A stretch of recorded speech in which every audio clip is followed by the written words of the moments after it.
and how we might apply that technology.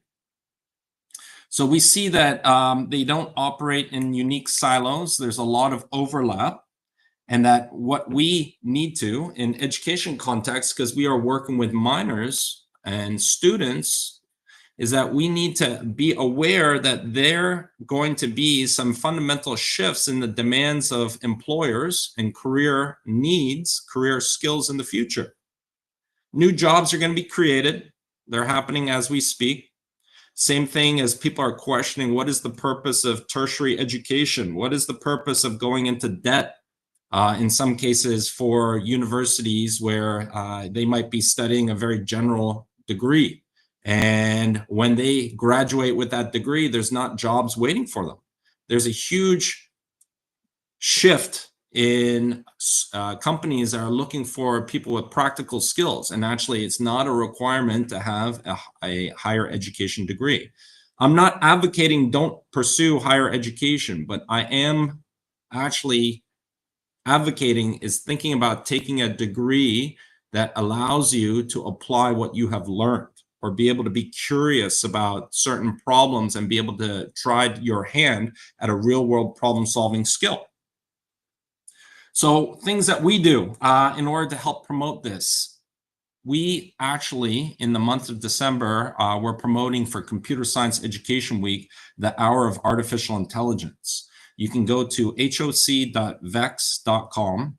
That's hourofcode.vex.com. And then you'll find a lot of educator material, educator-facing material that address why do we want to promote literacy with artificial intelligence.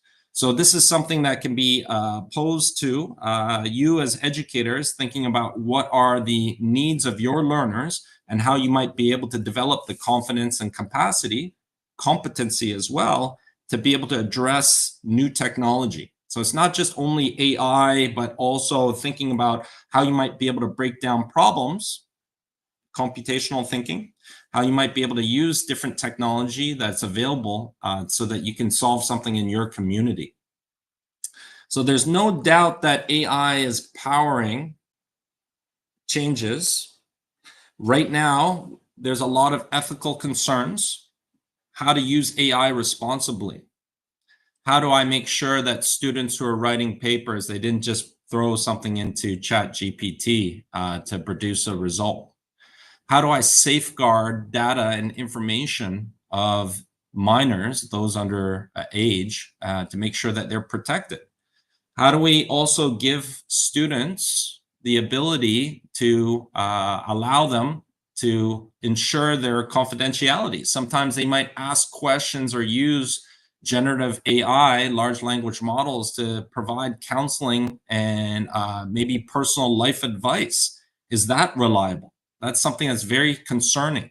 So we're seeing that now it's very difficult for people with the way that they can use software to digitally generate images. It's hard for us to even differentiate between what is real and what is not. What can we trust? So again, the fundamental skills of critically thinking and be able to allow students to reason is going to still be very, very important for us. Now, here's something that's actually quite interesting. I think that a lot of people have heard of NVIDIA, AI chipset maker. Certainly, they've invested a lot in countries like Malaysia, Asia Pacific. There's a lot of questions about what are the careers that are necessary, but here's something that's actually really ironic, is that Jensen Huang, the CEO, has actually mentioned that the jobs of the future that they're going to need for their data centers is they're going to need electricians and plumbers. Why? Well, these servers that are creating a lot of data, and they're needing a lot of electricity, and also they're water cooled. So actually he himself, he's looking for not just people with computational thinking, but he also wants people who are able to solve problems. And in his case, it's going to be for plumbing and electricity. Very interesting, right? So just as we are looking at what are jobs of the future, that may change. Certainly my background, getting started with a degree in law, moving towards a business degree in marketing, manufacturing products from electronics, consumer electronics, to consumer goods, to now educational robotics. We all might have a learning pathway that's a little bit messy. It's not so clear. We might move to a certain country to find different opportunities. And that's something that's very important, is that we need to build the resilience of our students and learners. So something that's quite funny is that with this image, that programmers, they're worried about ChatGPT. It's the same way that I might say, well, there's no sense in knowing math because we've invented the calculator. I wouldn't worry about this because we're still many other skills that we can develop. So the paradox that we're facing right now in education is that there may be people of all types, but there may be people that would generate a question or a data set or a bank of questions for students to be examined using generative AI. The students might take that information and then they're going to generate results. And then the lecturer or the researcher or the teacher might take their results and analyze them just to spit out a result and a metric, a measurement. And this is something that we need to be aware of, is that maybe it's better to have a human conversation about a subject rather than just be able to have a student write an exam. Maybe the world of assessment is changing as well. So with that being said, how we teach AI, what can we teach? Well, the aspects are very important. In the education industry, which we firmly sit in, we wish to focus on those fundamental skills to allow students to become more confident so that they can explore those higher learning pathways that lead into aspects of artificial intelligence. So we are very, very much aware that without the fundamentals like basic computer science concepts, they're not going to be able to allow them to grow into those more advanced areas. And we do work with a lot of different academics throughout the world in order to generate research. So a lot of groups are looking at how they might apply artificial intelligence in a K-12 setting. And this might mean, and this is changing, so this is changing very rapidly, that they need to understand, evaluate, or how to use these different tools and how to prepare those students for 21st century skills. So something that we are very aware of is that now you don't learn one subject alone in a silo. You're learning how you might be able to apply this integrated with many different subjects, and language and communication is key. So what we are definitely aware of is that there's more and more research that we can be able to develop together on a macro level, looking at the big picture. Governments are looking at this and they're consulting with academe, researchers. And I think that there's a lot that we can do together. So with that being said, this is my contact information. If anyone has any research questions or wants to connect to talk about industry, what industry is looking for aspects of CT and AI and how that might lead to career. Thank you very much.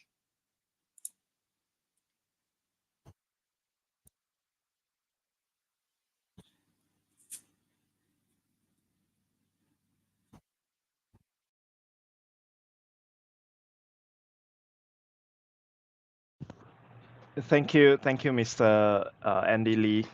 Um, we're next. We would thank you for sharing with us like how we can actually really apply AI in education and some of the challenges that there is. And it's a topic that's worth thinking and talking through, and that's always a sharp edge to every weapons. And when put to good use, it would definitely benefit. And when it's abused, of course, there could be dangers as well. And would like to thank Mr. Andy for sharing with us these insights, and we will love to have more conversation, hear more about this during the panel discussion later. Um, Next, we would like to invite Associate Professor Dr. Hassan Abu Hasna to speak to us today. Dr. Hassan Abu Hasna is an associate professor at Sunway University, Malaysia's Faculty of Education. He specializes in educational technology, and prior to this role, he served as an assistant professor at University Technology Malaysia, UTM, where he has also completed a postdoctoral fellowship. Dr. Abu Hasna earned his PhD in educational technology from UTM and a master's degree from University Putra Malaysia, UPM.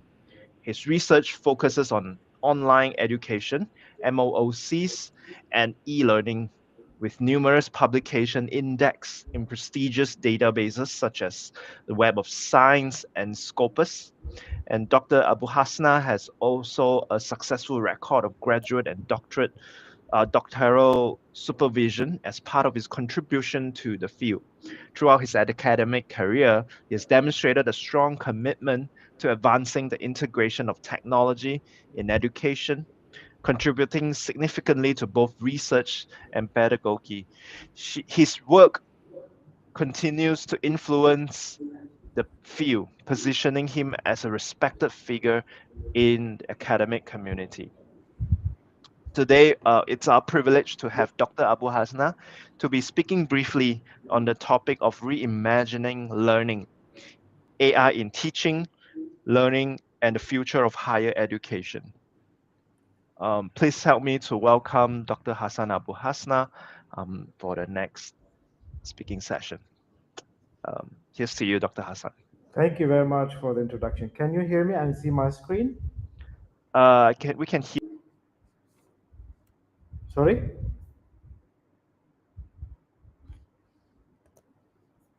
Hello?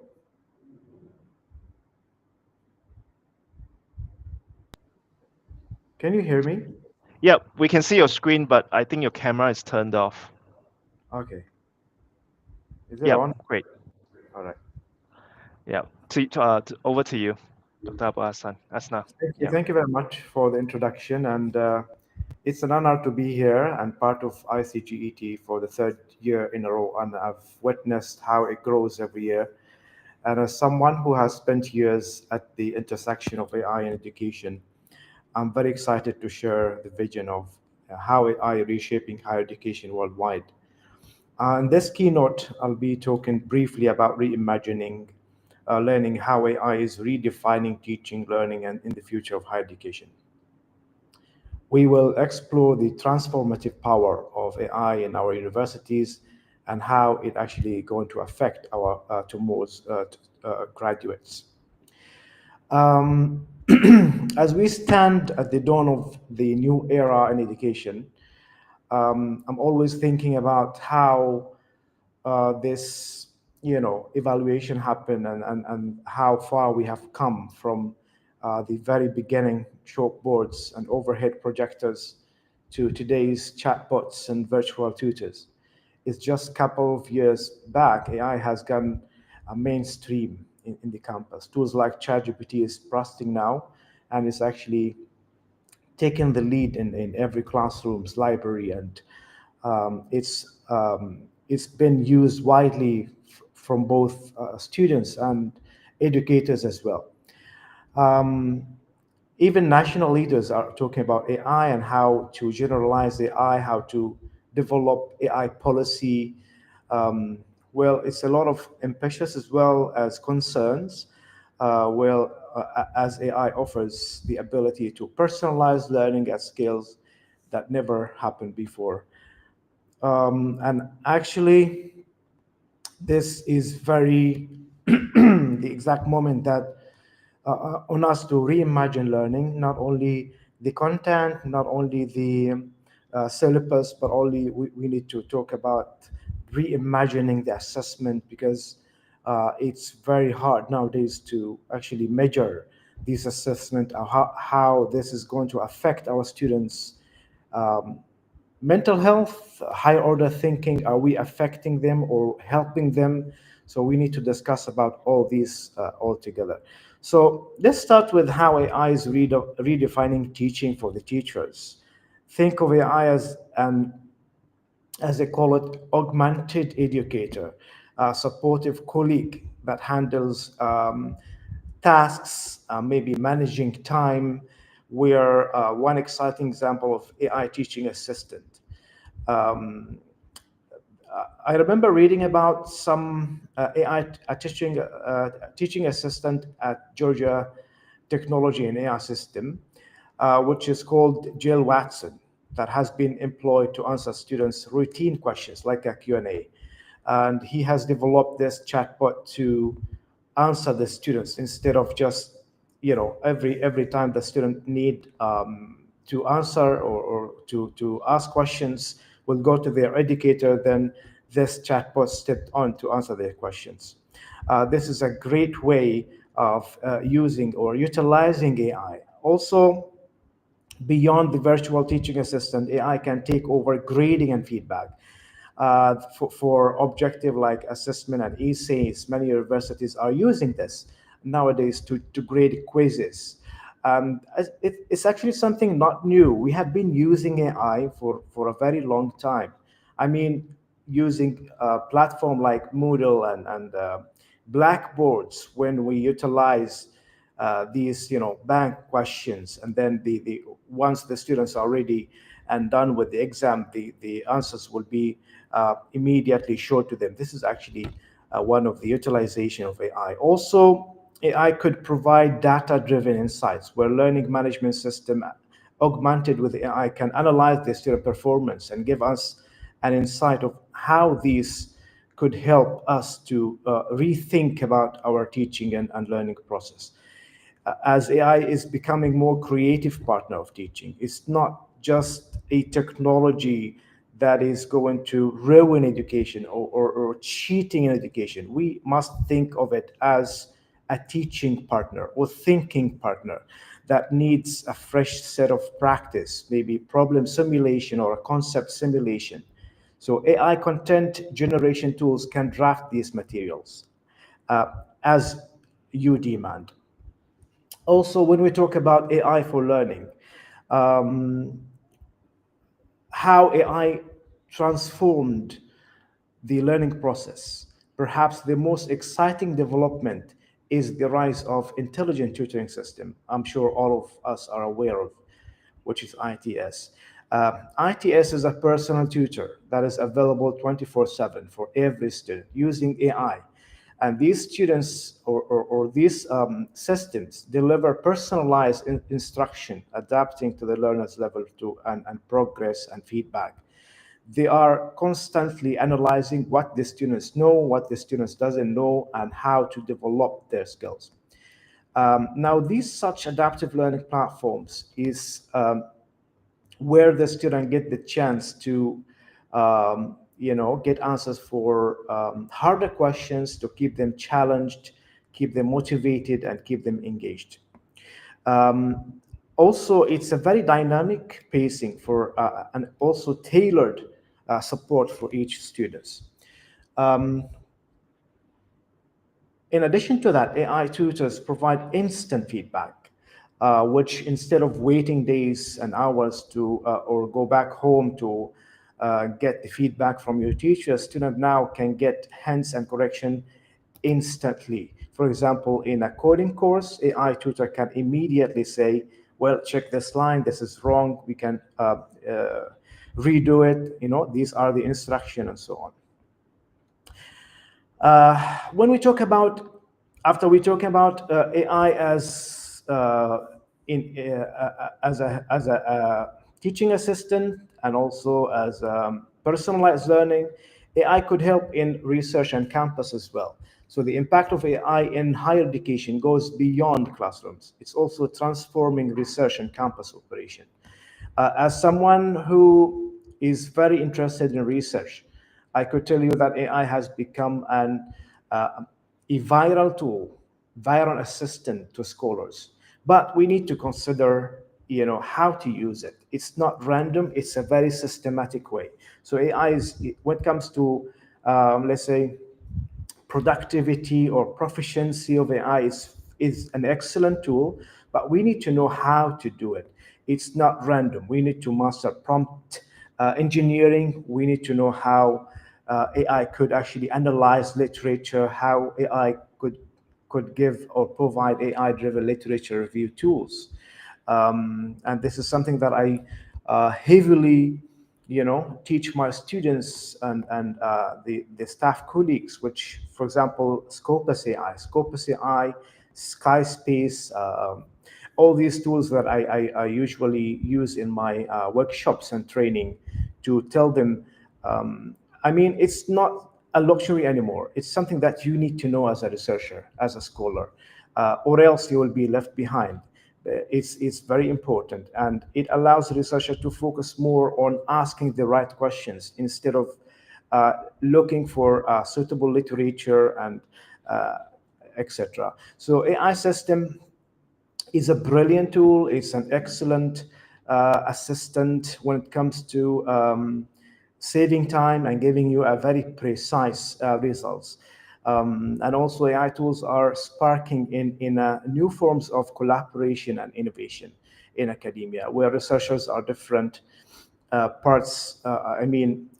Imagine collaborating in a research from different parts in the world where AI can help manage and organize these initiatives. Now, when we talk about the examples that we talk about opportunities, personalizing, and access engagement, with those examples in mind, I mean, let's just step back and look at the big picture opportunities AI offers to higher education. And first and foremost, which is personalized learning for all, and also thinking about technology and how it could be tailored for each individual and student need in real time, where a student could actually develop their certain skills using AI, and also AI can dramatically expand the access to quality education, where the tutors will focus on the students who actually need help instead of treating all the students in the same way. Also, the implication of AI itself, where the ability is provided to learners in developing countries with AI mentor for free instead of just leaving the whole process randomly. And this also could help the process of education in closing gaps where quality learning is also valuable. When we talk about challenges, ethics, as we are about to talk about AI and utilization of AI, we must address these challenges and ethical dilemmas it brings. The first is the bias and fairness. We need to make sure that AI are trained well in a way that it will give the same results for everyone. Doesn't matter the race, the color of the people. So we need to train AI in a way that all people are equal, equality, inclusivity, and this is a very serious concern in education. And I can see as someone who have been teaching AI from the beginning that it's actually updating and changing a lot in this particular area. Some of the facial recognition, for example, attendance system, have struggled to recognize students of color at the beginning of AI, but now they are working very hard to avoid these kind of problems and issues. So this is a very big concern when it comes to AI use and in education. Also, for the future forwards skills and AI powered, what does all this mean for our students is that we ourselves need to move forward with AI, because I've seen lecturers who refuse to use AI or who would like to treat students with, you are not allowed to use AI, AI is prohibited, and they are in a way not allowing AI at all when it comes to essay and assessment. I'm not agreeing with their opinions, because they say let's say AI is minimizing the student's ability to think or overthinking, but in a way, these lecturers could be true, but because themselves, they don't know how it works, how AI actually could actually help develop some skills among the students, so they just refuse the use of AI at all. So my advice for both teachers and students, AI is just a technology tool that we need to utilize in education with some limits and some policy and some ethics that we need to keep in mind. So as a conclusion, AI is not the future. It's already here to help us, not to replace teachers, not to replace curriculum. AI is here as a tool to guide us, maybe save some time for us. So educators must guide AI and train AI the correct way so that it will be the best teaching assistance or personal assistance in sometimes. The future of higher education is ours to create. So we need to, let's say, balance between the use of AI. I mean, to what extent we are using AI, and that should be very clear to both students, the university itself, and for the educators. With that, thank you very much for this brief presentation. And these are my communication personal information. If you would like to collaborate or research and so on, I would be happy to collaborate. Thank you very much.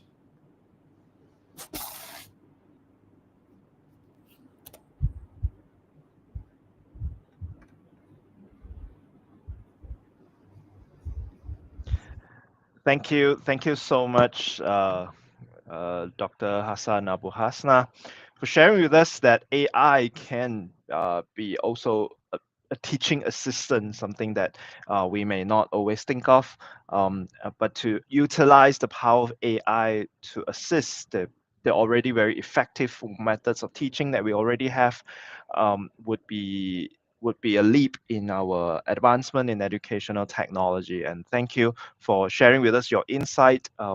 As we come to the end of these presentations, we would like to move directly into the panel discussion session, where we can explore on these views and topics in a more extensive manner. And with this, all the speakers will be joining us in this session. Although I've already introduced them, I will just mention them again for the sake of those who might be just joining us on this conference.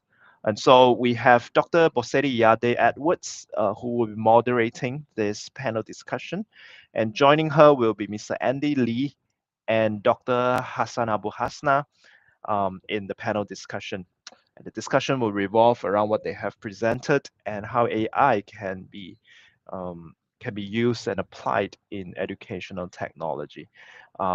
Yes, welcome to the session. If we would bring up all our speakers to this session right now.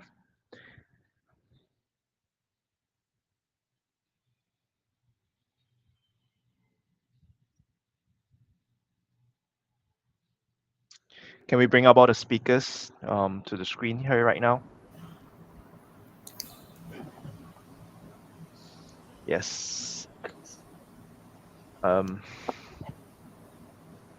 Yes, with this, I will pass the time over to Dr. Bosedi Edwards, and see you later on.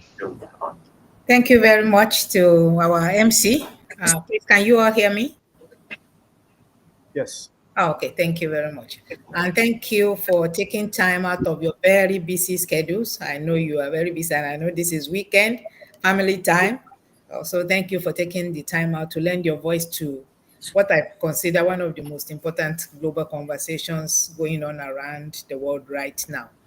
So the theme of the conference is artificial intelligence yesterday, today, and tomorrow. And that will be what we are going to be focusing on as well. Though the framing will be based on what I mentioned earlier during my welcome address. Should we celebrate or be concerned? So we'll start by looking at AI yesterday, foundations and missteps. So I'm going to be starting from you, Mr. Andy Lee. So, and then while during your introduction, we also learned that you have a background in law. So I think you have also navigated across board like in a very wonderful way too. So I hope you can also bring that to bear on your contribution.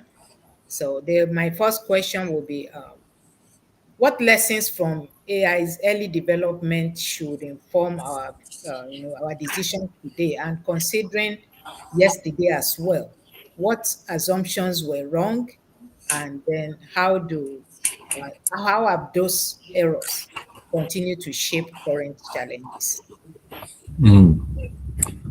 Thank you, Dr. Edwards, and also a pleasure to hear from you as well, Dr. Abu Hasna. Yeah, this is more of a practical viewpoint, is that what we have seen, the assumptions that were wrong is that there's humans don't like we talk about artificial intelligence replacing or mimicking human intelligence, but sometimes as humans we don't get it right either, right? We certainly make mistakes, and maybe there's not so much logic there as well. So sometimes there's paradoxes where decision made is something that's much more complex. It's got to take into account a lot of different viewpoints. So the most profound wrong assumption is, trivial, is like, how does the world work? Even we as humans, we might gather at the United Nations, and unfortunately there's conflicts between different communities, and they each have their own view. So the thing that we've noticed with artificial intelligence is trying to please the user, trying to give you an answer that is going to make you happy. So we know that life is not only sunshine and roses. We also will have continuous problems. So I think that that's something that we are going to learn from those types of errors, is that, well, maybe sometimes we can't handle the truth, that the artificial intelligence will tell us something that we don't agree with, but actually it might actually evolve a little bit further. So some of the things that we've seen with confabulations, or also sometimes referred to as hallucinations, where there's been examples in a legal context where there's been fake cases, fake precedents created in order to support a view, support an argument. So this is something that will get better, I guess, over time, and as we train these models to be better, and they're able to recognize better patterns. But yeah, they're gonna struggle with some of the truthful things that make us human. Okay, thank you very much. Dr. Azan, do you want to say something briefly on that before we move on to the next question? Yes, I totally agree with Mr. Andy. AI is not always, accurate when it comes to some of the results. You just want to make the readers happy or the customers happy. For example, when I use AI for my, let's say, I just tried once to use AI to evaluate my students.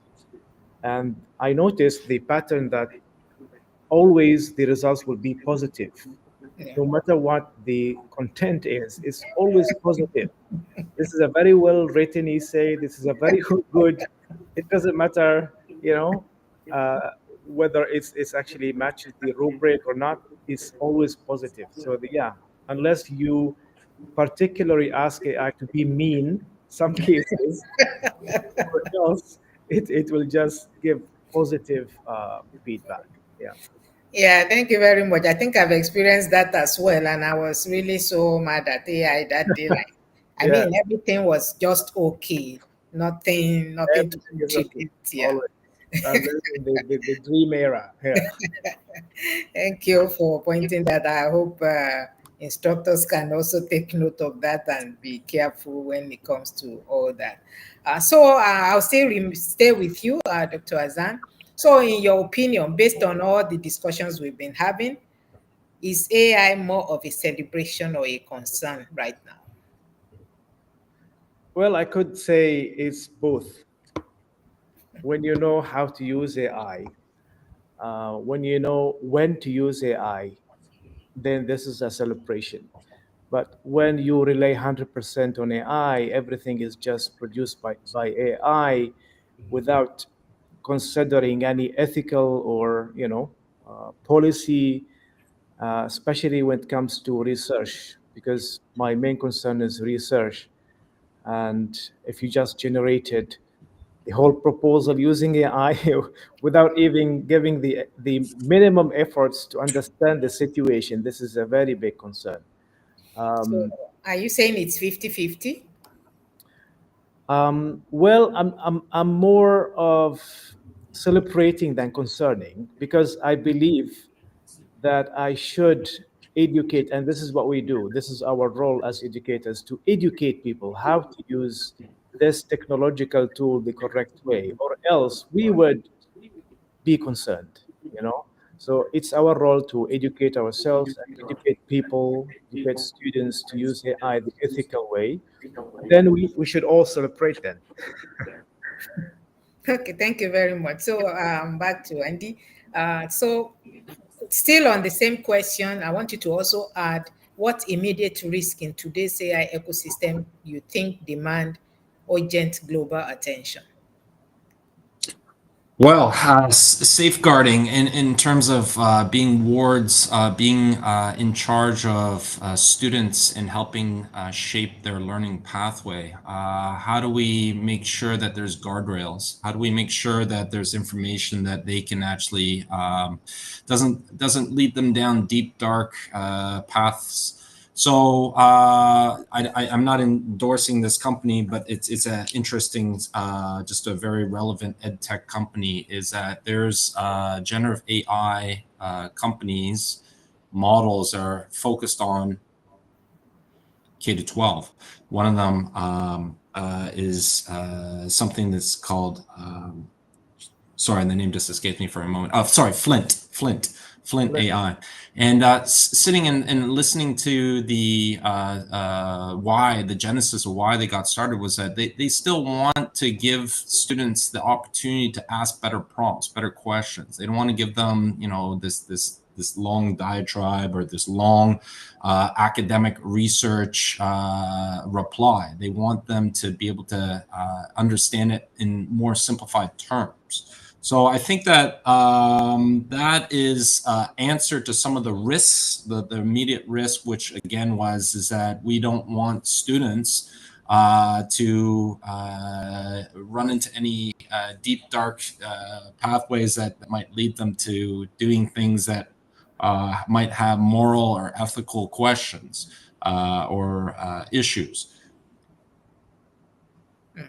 Okay, thank you very much for that. Okay, so that's about AI yesterday and AI today. So we are moving on to the tomorrow of AI, the possible futures. So I want to call our mind back to the recent US Saudi conference that just held. I think somebody made reference to it. Yeah, I think Mr. Andy during your presentation. When the speakers, that was Elon and Jensen, when they were asked about what they think work looks like in the future, Elon believes that work will be optional. That was exactly what he said. He said in the nearest future, work will be optional. People will only work if they want to work. Like we're not going to need to work to be able to earn. I don't know where he was coming from there. Jensen thinks a little bit differently, but I want to ask, what are your thoughts thinking about the future where AI is driving us to? I'll start with you, Andy. Yeah, that's a great question. So actually, we did a collaboration with a professor, Dr. David Turetsky from Carnegie Mellon University in Pittsburgh, in the United States.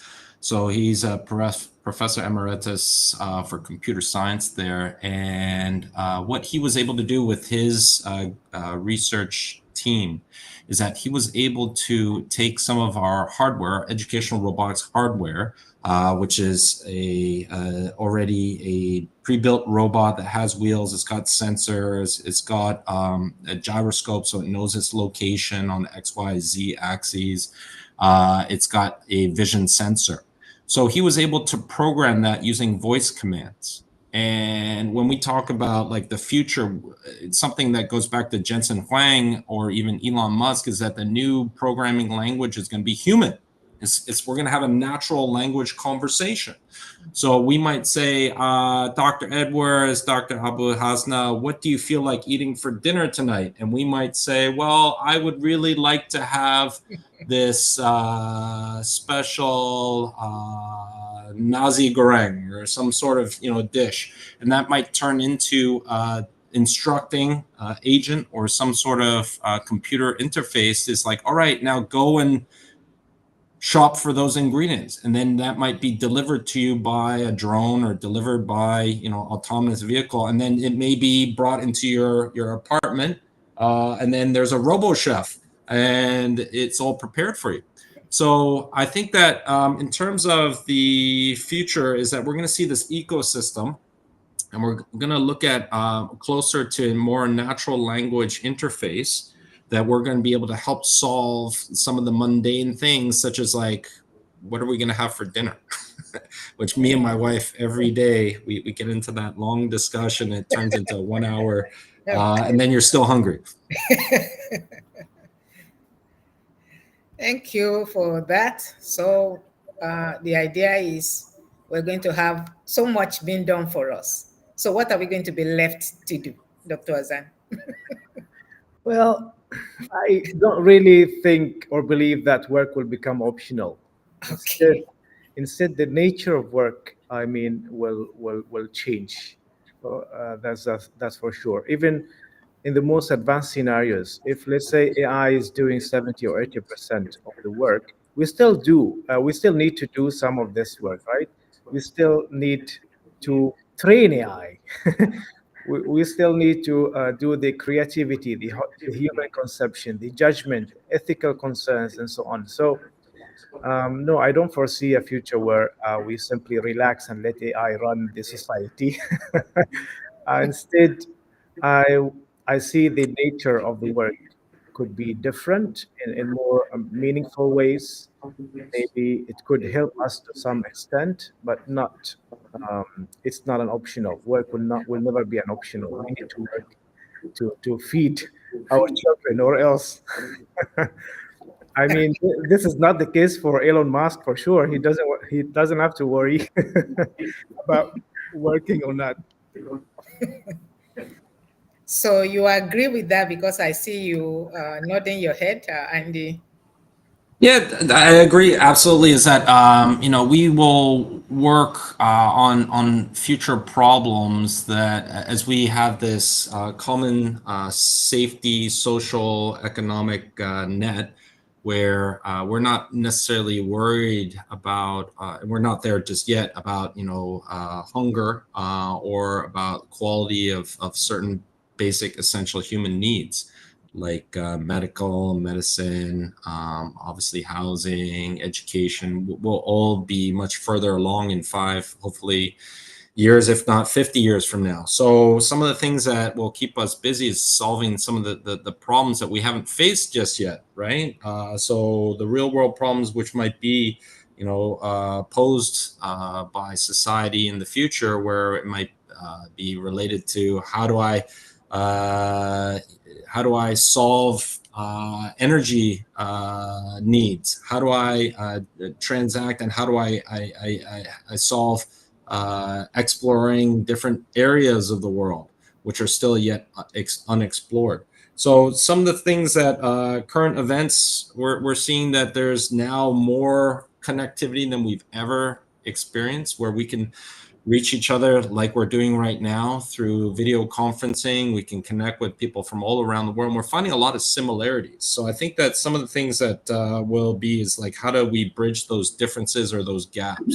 And that hopefully the technology will be able to help us be able to differentiate a little bit of the learning and be able to help us understand our differences with different cultures or people.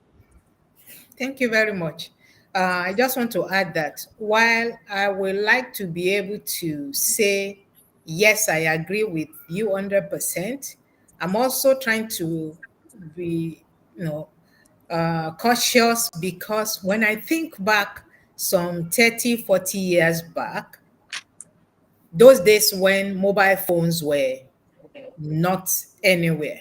I still remember then, I think when I was in high school, when we see the biggest of the biggest people in town, then if you manage to run into them or see them holding the cellular at that time, I mean, they were the only ones who can afford such. But somehow I remember the very first time we saw such a sight, and people said, "Oh, he's just, like, just trying to mess around. How can you speak through a phone that is not wired?"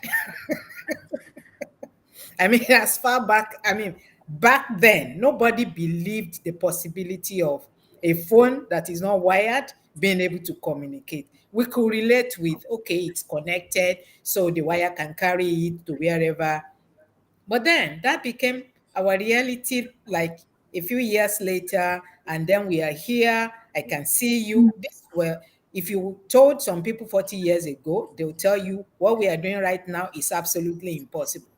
So I'm taking a little bit of caution in saying something is never going to happen. Who knows? I know that Elon can be weird when it comes to things, policies or issues. He's always like at one extreme when every other person is at the other. But we have seen him being correct many times. So I'm trying to take that with caution. I agree with you also that things will be different a lot, but I don't want to think that anything is impossible. Okay, so let's move on to the last question on AIs tomorrow. So, what developments in the next 5 to 10 years worry you the most? I'll start with you, Dr. Azam. Sorry? What developments worry you the most in the next nearest future regarding AI? Well, to be honest, I'm very excited about AI and how AI, I mean, understand us. It maybe understand you more than your own wife. But at the same time, I'm worried about this whole, next generation where they actually, because if we talk about us, we know how to deal with AI, how to communicate with AI. But when it comes to generation, for example, my students, they 100% rely on AI. And doesn't matter how many times I need to tell them, please at least make the minimum effort to to at least understand the topic. So I was thinking about this, and I came out to the conclusion that they will never do it unless I do something. I mean, related to their assessment on marks and evaluation. So the other day I was thinking, and I told them, okay, what I'm gonna do is I know all of you are using ChatGPT. So instead of marking the outcome that came from ChatGPT, I want to mark your prompts. So you need to submit two things to me: the outcome, which is the essay itself, and the dialogue, the whole prompts between you and ChatGPT. So I know what exactly you asked ChatGPT to do for you. Instead of writing 200 words, no, I want to see the whole thing. I want to see, okay, summarize, um, maybe do deep search for me, provide me with the top sources.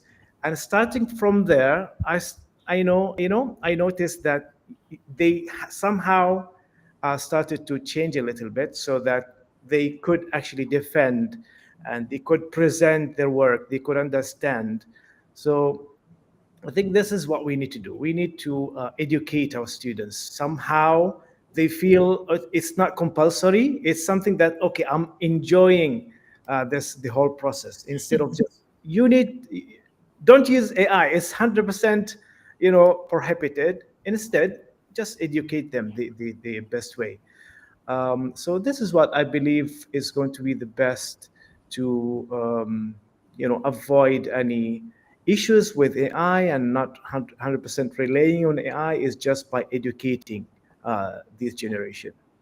Thank you very much. I'm back to you, Mr. Andy. What do you have to say to Yeah, that? Oh, I absolutely agree. You know, the prompts, the critical thinking, asking the right questions and reflecting, being able to analyze the results and being able to improve upon it is really, really important.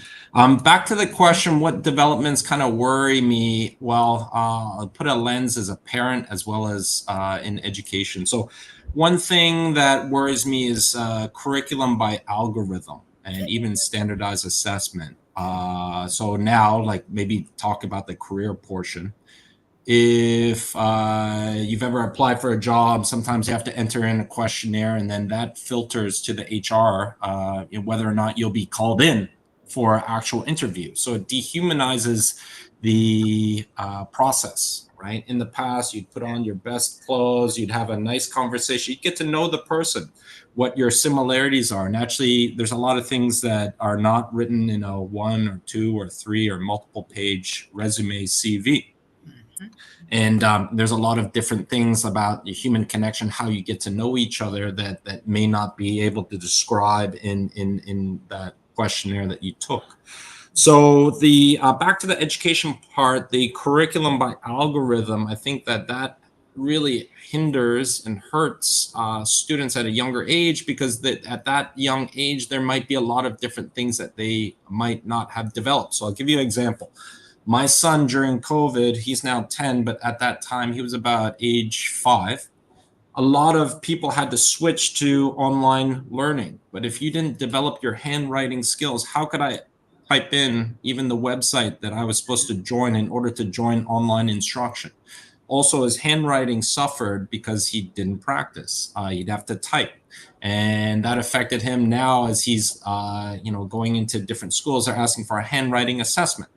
So again, there's a lot of issues that are brought up by that, but the standardized assessment or curriculum by algorithm is my biggest worry, that we move towards that and we over rely upon that, so that we have to be careful how to humanize it again, or how to make sure that there's ways to take into account randomness.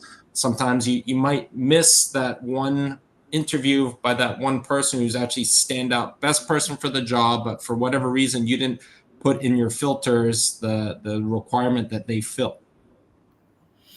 Thank you very much. So everything boils down to over-reliance on AI, which is going to be very challenging to actually manage. So thank you for the suggestion on some of the things that teachers can begin to do from now.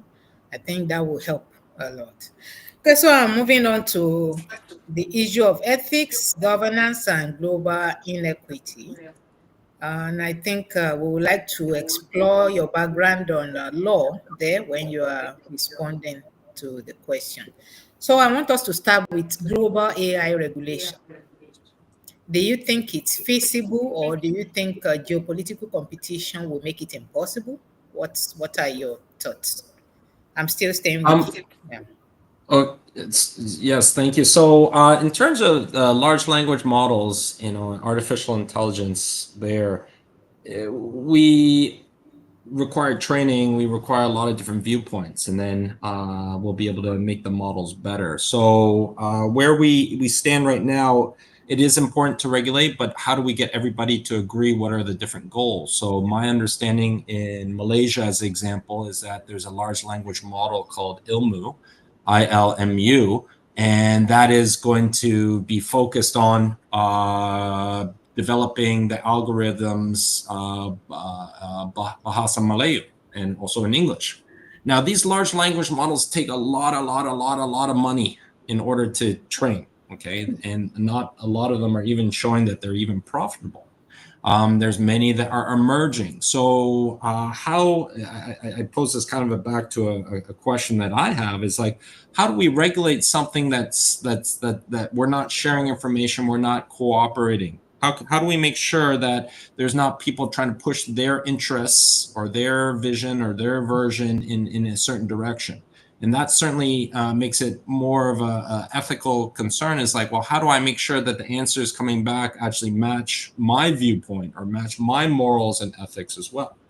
So there's certainly been a lot of discussion. For example, if you travel to mainland China, they're trying to create their own models that you may not be able to access overseas, or when you go to China, you can't access other overseas models, right? So that's something, again, is like freedom of information. Who is that arbiter? Who is that person deciding what you see or you experience?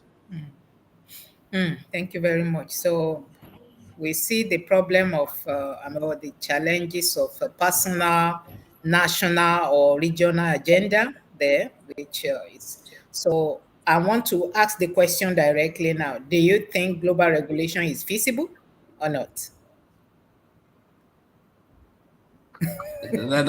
Wow. Okay, that's a heavy question. So I mean, there's people who are signatories to like sustainable development goals, and we do work with United Nations. I work with the Sustainable Development Goal Academy at Sunway, SDG Academy. So we have different views that I think we can all say that we might agree on, but the devil is in the details, and who owns that information.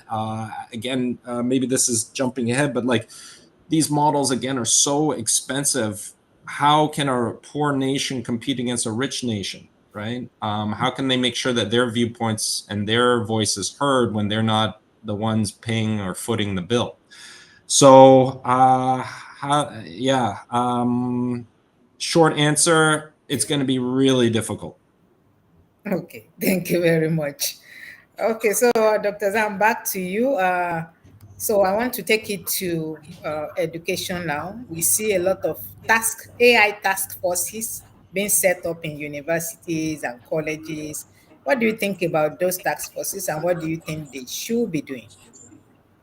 I think we should be changing the way we evaluate and give tasks and activities to our students. I mean, it's not logic that we give the same evaluation before and after AI. I mean, essay questions.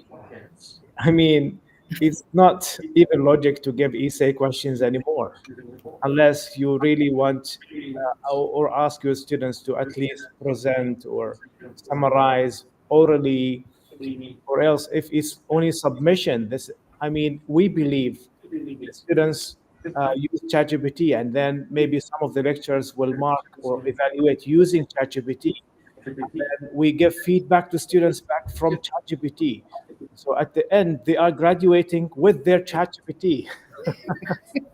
We need to change the assessment types, or else it's gonna be all ruined. You know, Thank you. there's something wrong. We need to do something about it.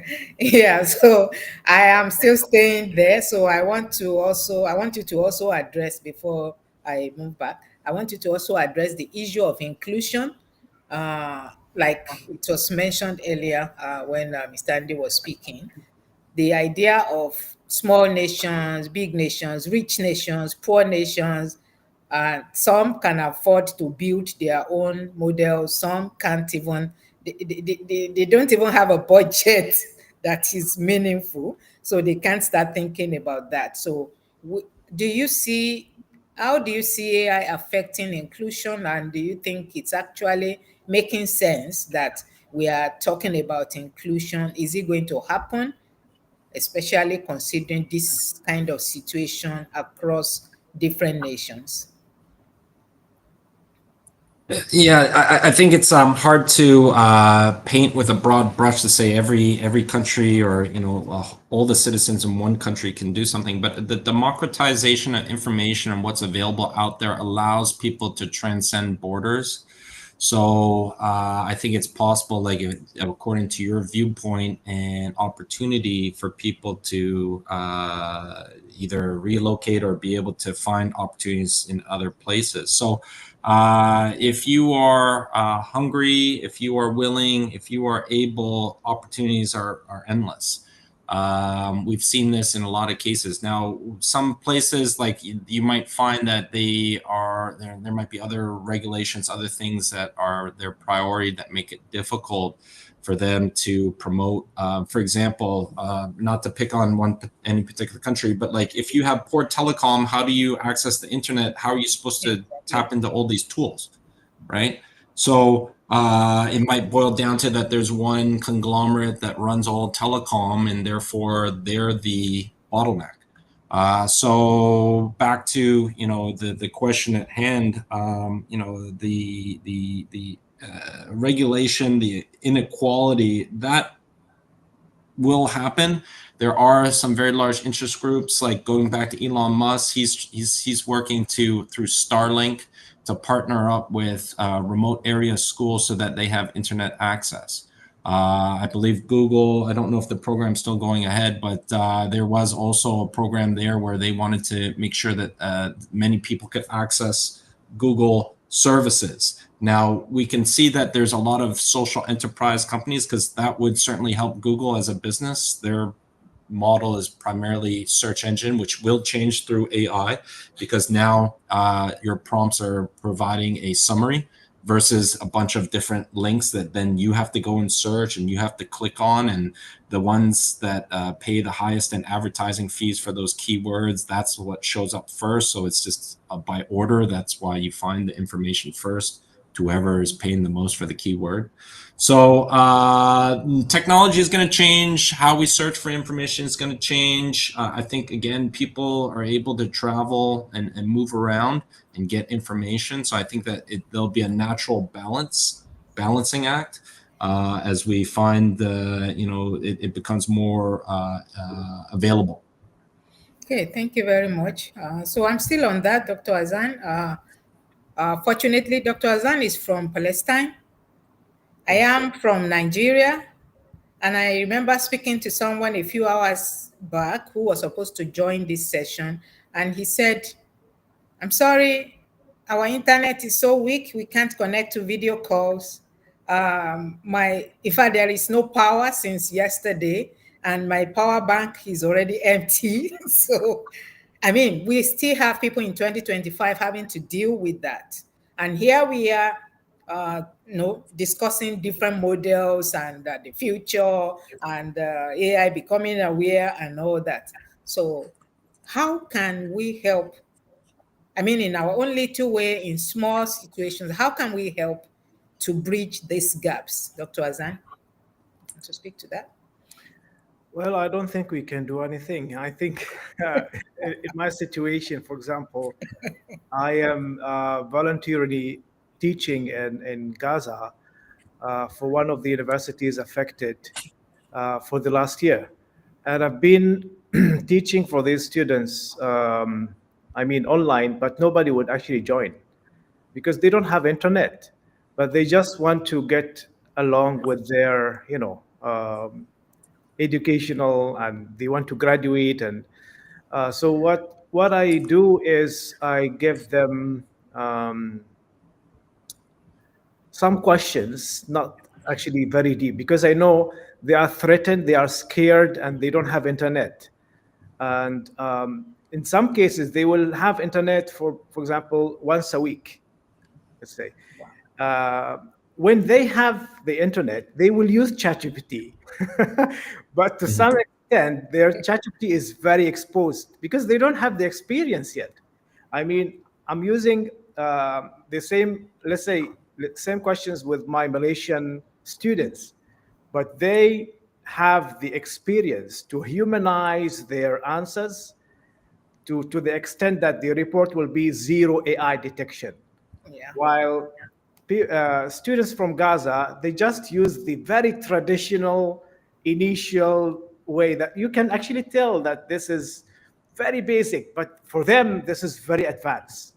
So back to your question, we cannot do anything. I mean, Wow. what should we do?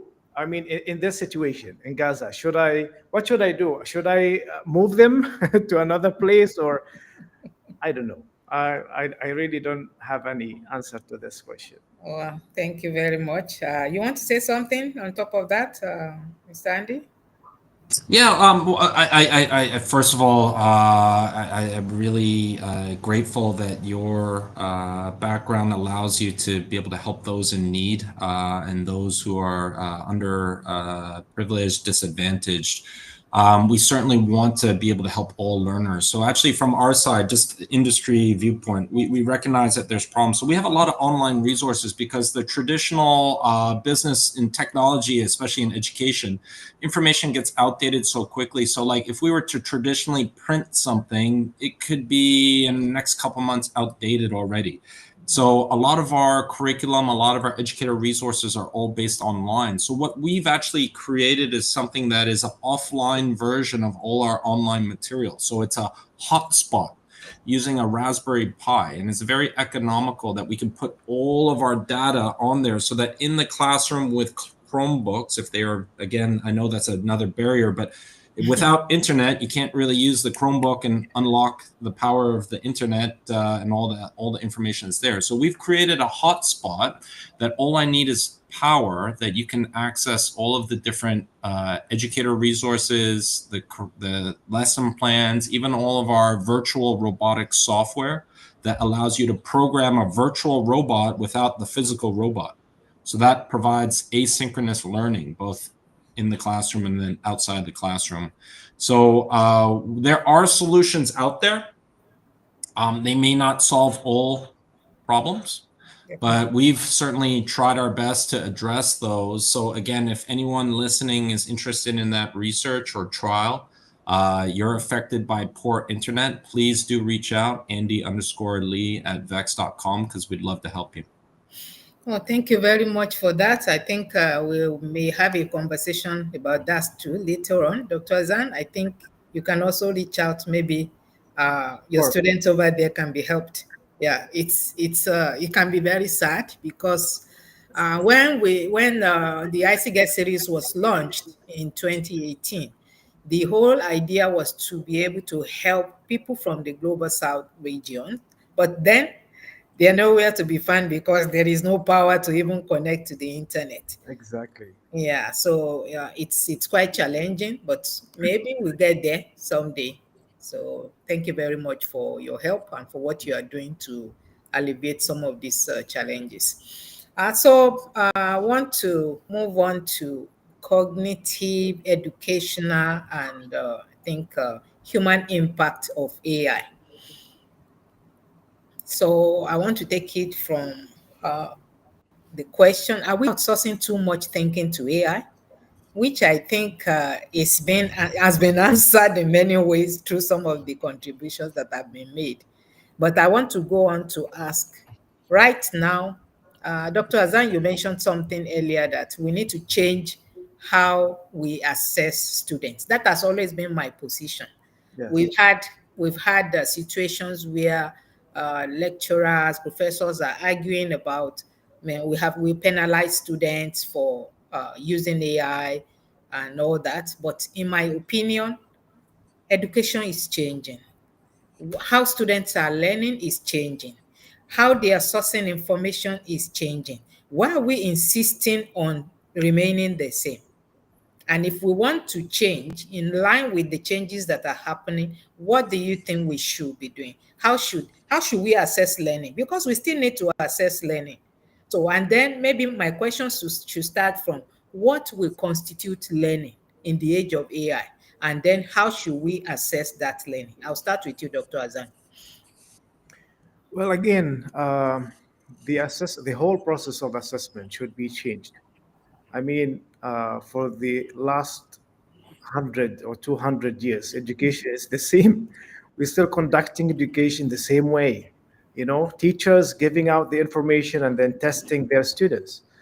While we are having this, I mean, era of AI and technology, we should focus more on their skills, their presentation, their practical, skills. So instead of, asking the question to write an essay, or to write or to answer yes or no questions, they could produce something practical that could actually give I mean, the impression of the understanding of the whole course instead of just write, and yes or no, exam quizzes, you know, all this kind of system, which is repeats itself every semester. So we should focus more on their critical thinking, the practical thinking. I would be able to improve my students' skills in certain ways that they could actually be helped when they graduate, instead of just focusing on memorizing. And I mean, that was previous to AI. Now it's not memorizing. Now it's just give me this, give me that, ChatGPT, copy and paste. So we should do something. It's totally different. The ecosystem is totally different. We should change the assessment and evaluation for our students. Okay, so are you saying we should stop examinations? Because after all, a whole semester long learning, they just do an exam for 2 hours or 3 hours. Should we take that out and replace with what? Well, instead of a written exam, it should be oral examination. Okay. At least we know the student know what they are talking about, instead of just copy and pasting, you know. Okay, I would like to take you up further on that because I am in a situation where I would say 98% of a class that I taught happened to be Chinese students. They are struggling with communicating in English, but they are excellent students. Technically, they know what they should know, but they can't communicate it. So what should we do? These are all situations that comes together. How should we handle such a thing? Maybe I should. Okay, go ahead, please. Well, this is the excellent opportunity for them to use AI for useful communication. So instead of using AI to answer their exam or to solve the questions that they have, they should use AI to help them communicate with their lecturer, with their, peers, and so on. So this is where AI steps on and tell them, okay, you can use me now. I'm useful for you in terms of communication with your lecturers. Because I've been dealing with Chinese students, and yes, exactly as you mentioned, when they first come, they will find this challenge communication. When the language barriers are over, they are excellent students. They can produce a lot of work, Yeah. and I totally agree with you. But this is where they should use AI in this particular area to improve their communication, and then it will be an excellent way of using AI the correct way. Okay, thank you very much. So I'm coming to you, Andy. I want you to take all the questions together. What should learning look like in the age of AI? What should assessment look like? And how should we deal with our students? Yeah. Well, I think everything that's been said is very, very stands on its own merit. But one thing that we realized as we were approaching this complex problem is that there's lots of different solutions. So I think that there is a place for standardized assessment. I think that there is a place for oral examination. I think that there is a place for project-based learning. How do we combine it all together? So a lot of this has to start with curriculum design or from a curriculum coordination standpoint. To give just a practical example, if you have a K-12 school, maybe you have multiple classes in just one year group, let's say year 10, and you have multiple classes because your school is that big, and you have each teacher doing their own thing, then how does that scaffold into year 11, year 12, and further? So I think that this is the key point, is how do we coordinate all of these different methods of assessment and curriculum design. Something that we do on our side, again, I'm just practical experience, we have a very, very large robotics competition. In fact, it's the world's largest for high school students. So it's an engineering design challenge, and then they have to design, build, program, as well as compete. And then there's also a portion where it's an engineering notebook. So they write down like a journal, all of their different ideas, they measure and they test it, and then they are actually given a oral interview. where they have to explain this. And we have teams from all around the world, and their mother tongue may not be English, but we have a rubric that shows through the performance of how they do on a robotic competition when driving or coding their robot. And obviously there's a physical product, a robot that we can look at and see how well it's built and what is the purpose of all the different functions. They can show us their code, which, you know, go back to your instance, is that, well, all line code is going to use Roman alphabet, right? So maybe that's in the future. Maybe it could be completely programmed in Chinese character sets or whatever language. But right now, if we're talking about professional, there's going to be a convergence to a norm. Okay, so we can certainly deal with those who are outliers who may not have a mother tongue language like English or others, and we can give them, you know, different ways to assess. But there's multiple ways beyond just language that we can be able to help our students understand and guide them. And that all starts, to me, in my opinion, with curriculum design and coordination. Okay, thank you very much. Thank you for all the contributions. So I think we are going towards the end. Industry, workforce, and economy, that's what we are looking at now. What jobs do you think will be most disrupted, and which ones do you think will emerge in your industry and in other industries? So I'm still on to you. Yeah. Well, I'll give you an example. Is you know, we brought him up. So Mr. Elon Musk. So they have many gigafactories, right? And what Tesla has done, just as a case study, look at that, they've disrupted the internal combustion engine industry, because many of the big companies in the past, the Toyotas, the Volkswagens, the Fords, General Motors, they really just focused more so on the marketing of it, because the motor might be designed by one group, the chairs are designed by another group, there's the electronics that go into the cars, it's another company, the tires are from some other company, it's not a Toyota tire, it's some other brand, completely different. They might sell to multiple cars. So the way that we see this is that they're disrupting how the supply chain works, and they're looking for efficiencies, right? We're looking for improvements, and they're ripping up the playbook and they're creating their own path. So working with Tesla in the state of Nevada in the United States, they have a very big gigafactory, and they need people to come work for them. And Nevada is kind of a remote, arid desert climate, not a huge population, certainly not a huge population of engineers. So what they did, we worked with them, is to start up an educational robotics program at a local high school. And then that led to mentorships so that they could see, well, hey, how do I build a robot with these sort of wheels and how it moves around the factory, define different objects and deliver them. That's sort of like this robot in this gigafactory where I can get a job.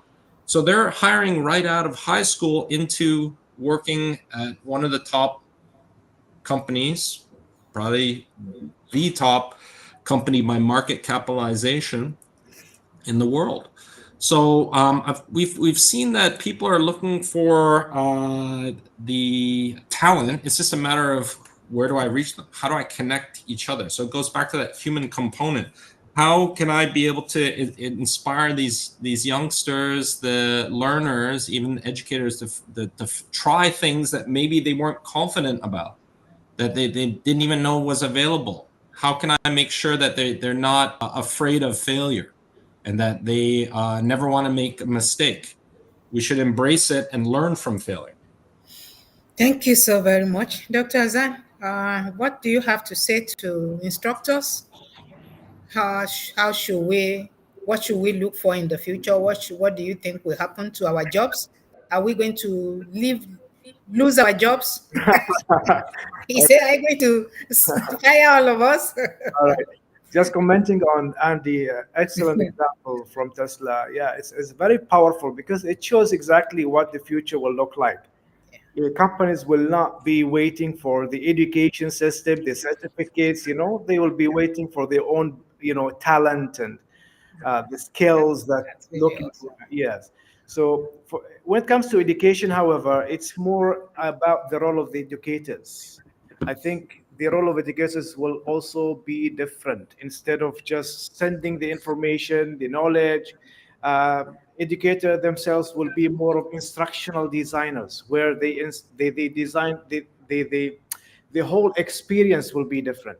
So there will be more of instruction, the experiment itself, the how they could deliver the information in a way that could be different from the traditional way. So the role of educators itself will be different. And no, AI will not take over our jobs. Thank you. but Thank you for the encouragement. but of course, the people with AI skills will take over, the jobs from, I mean, people who doesn't know how the whole system of AI works. Okay, thank you very much. So as we round up, looking at the past, the present, and the future, I would like you to share your final words, and if you can add to it, what you think we should be doing now. How should we be preparing ourselves for that future? We start with you, Andy. Thank you so much. I just want to say thank you for the opportunity to meet this wonderful community and share thoughts and learn, most importantly, from both of you. And I think that the future is unwritten, and as long as we can be resilient, as long as we are able to understand and make sense of information, then we'll be able to be okay. There's going to be those who feel helpless. There's going to be those who feel like this is outside of my control, but it's important that you can start small. You don't have to take over the world tomorrow. You can start with just your neighborhood, your community, and then maybe there's adaptability to bigger audiences. But if you can get started in a small scale, then you can be able to tweak it, make it better, and be able to grow it. So I think that the students that might be listening today, or researchers, is like, go out there, talk to someone that maybe you don't know firsthand. Reach out to them. You'd be surprised. You'd be surprised that they're meeting someone with social skills, someone who's outgoing, someone that wants to learn. They're going to spot right away that you're actually someone that they want to be able to communicate with and perhaps help out. So as I have progressed in my career, I also realize it's important to give back, speak to those, mentor others. One thing that we've done is work with different universities for pre-service teachers and help them be able to consult with them about faculty of education, what are important opportunities that you should be addressing, and then be able to work with industry. So those are schools or ministries of education, and go, hey, go look at this talent. We're actually, there's a huge pool of talent right there, and you should connect with them. So my parting words is really just try something new. It doesn't have to be today, but maybe in the next week. Try reaching out to someone that you don't know and get to know them. Thank you so very much for that. Dr. Azan, your final words? Thank you very much, Mr. Andy. I would totally agree with Mr. Andy. And what we should do is we should keep on educating these coming generation, lightening the way, guiding them, because AI is there. We need to accept it. And not only that, we need to leverage on that. We need to educate people, especially the next coming generation, that they should be mastering AI for their own future. And this is what we are trying to do. Thank you so very much. I am really excited about the conversation. You know, this is one of the conversations that I'm always so interested in. My research revolves around AI in education, and I'm going to be inviting the MC to join us now. He's someone that we've had a lot of conversation around this, and sometimes we agree, sometimes we don't agree. So as we round up the session, I just want to appreciate you, both of you. Thank you so much for your contribution. I hope that we can also continue this conversation later on. I'll reach out to you to see what we also can continue to do together to make sure that the things that we have talked about becomes a reality. Thank you so much. Thank you very Over much. to you, George. A pleasure meeting you, Mr. Andrew. Thank you. Thank you. Thank you. What an insight from all our panels. And a million thanks for all of you for your just generosity in sharing your experience, your insights. And I hope that through these conversations that we have, we're able to encourage all those who are in the field to apply AI in the best way ever. Just thinking through these challenges that AI presents, and continue to innovate, not just for our own sake, but for the sake of the next generations to come. And we're investing heavily our time, our effort for the benefit of for those who are coming after us. And a million thanks to everyone who has made this open session a success. Also want to appreciate the technical teams and all other people who work behind the curtains, behind the scene, to make this successful. And somebody is controlling all these things that's happening on the screen here, and they do their best to make this really exciting for us. I must also not forget to mention that ICGET 2026, it's already in the work. We'd love to celebrate that. And every year we try to have this, and 2026 is already in the works already. The proposed venue for this to happen, it's at Victoria University of Wellington in New Zealand. So this is exciting to be in New Zealand. So please start planning for it. And if you would, we look forward to seeing you there. So keep engaging with us on Facebook, on LinkedIn, on YouTube. Watch out for our promotionals that are coming up. And we'd like to thank all of you for your continuous support and participation. Thank you, and God bless you all. Goodbye. Thank you so Thank much. you. Thank you. Bye-bye. Bye-bye.